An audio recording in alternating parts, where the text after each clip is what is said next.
Hi everyone, Jada here from Plant-Based 16. I wanted to talk to you about substitutions for meat. We've heard lately that meatpacking plants are closing around the country because of coronavirus outbreaks, and there's been rumblings that there may be some shortages of meat in our food supply.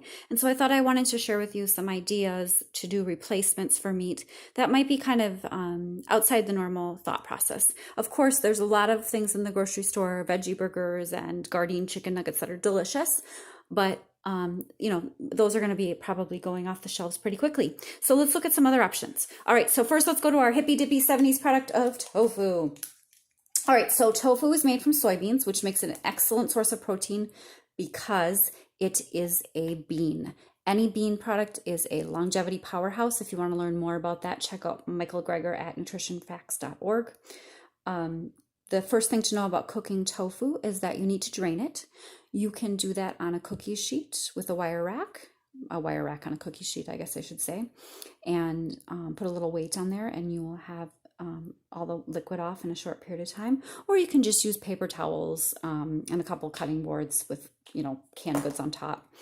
Tofu can be cooked deliciously in the oven if you put a little cornstarch on it and cut it into cubes or planks, put a little cornstarch on it and cover it in like a peanut butter sauce and bake it. It's delicious. So that's an option.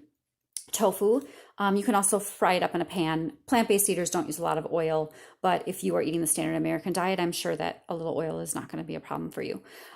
So tofu is kind of the old throwback 70s option, but it is still great today, and I love it in anything Asian. I use it in ramen. I use it in stir fry. I love it in pad thai, so try that sometime. And then we have our legume family. Beans. So black beans, these are dried. Obviously, they would need to be soaked and cooked before you use them. Anything Mexican, beans are great. Black beans are an excellent replacement. So your taco meat, just like you would use your ground meat, go ahead, black beans, same seasoning, delicious.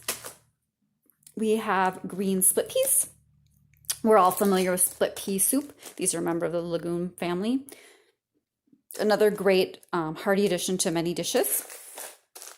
Brown lentils. These little guys are awesome. They cook quick. They're tasty. They're hearty. You can use these really well in something like pot pie or shepherd's pie or soups and stews. They really thicken up and excellent protein. Let's do some canned beans. Let's see, we have cannellini beans here. These are my favorite in salad. So I just rinse them cold, put them in, and they have this like creaminess. They're really delicious. It adds to your bite of food if you have, a couple of veggies and then a delicious little bean in your bite. Garbanzo beans, otherwise known as chickpeas. These have a million uses. Of course, hummus is made with these. Roasting them in the oven with a little seasoning makes a delicious little salty, crunchy snack. You can use these, of course, in curry. They're excellent. Black-eyed peas. I have a really good recipe called Cowboy Caviar on my website, which is plantbased16.com. It's like a little salsa top or dip that you can use, and black-eyed peas are the main ingredient for protein. Very, very delicious. Nuts. Whole roasted cashews are what I have out here, or I'm sorry, raw cashews are what these are. But there's walnuts, there's almonds. You don't want to eat a ton of nuts every day because they still do have quite a bit of fat in them. But if you roast some of these cashews up, they have lovely crunch. You can also soak cashews in a little bit of hot water and blend them up, and they're very creamy, just like dairy. They make a delicious sauce. Don't forget your grains. Grains still, although we often consider them a side dish, when you look at the American plate with the meat, veggie, and side dish, they can become the main source of your protein in your diet, especially quinoa. Quinoa is in the seed family. It's excellent. It cooks quick. It's got a lot of protein.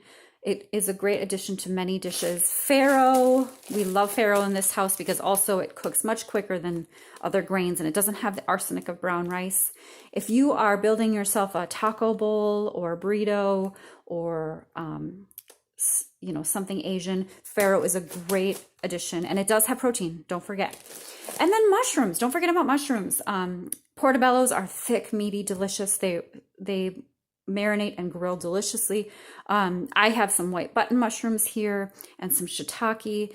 These shiitake are going in ramen soup, and these button mushrooms are going to go in a wild rice hot dish that I'm making.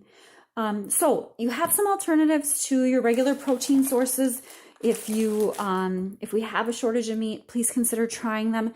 And a plant-based diet is great for your health, so it's a great option during this time.